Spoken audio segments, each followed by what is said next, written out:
Welcome to the Rim Break Rodeo. We hope this video helps. You start by mixing the wet base so the dough binds. This step determines texture. Beat 2 eggs vigorously, then warm 2 tablespoon cream cheese for 10 to 15 seconds so it blends. Add 1 tablespoon oil and 1 tsp apple cider vinegar. The vinegar helps lift the crumb, so don't skip it. Once smooth, taste for salt and set aside while you measure dry ingredients precisely. Make sure the oven is at 180 degrees C/350 degrees F, so the bagels bake evenly. Now you combine dry and wet to form pliable dough. This is where structure develops. Whisk 2 cups almond flour with 1 tablespoon baking powder and 1/2 tsp salt so leavening is even. Fold the dry mix into the wet mixture gently. Overmixing deflates air you just created, which makes denser bagels.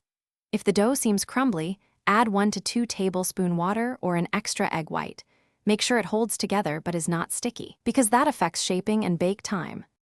Shape the dough into 6 equal balls and press holes to create bagels. This helps steam escape and gives the right crust.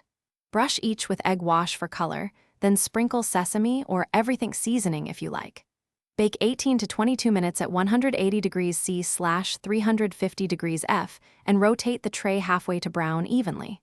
Once done, cool on a rack for 10 minutes so interiors set. If they turn gummy, bake 2 to 4 more minutes.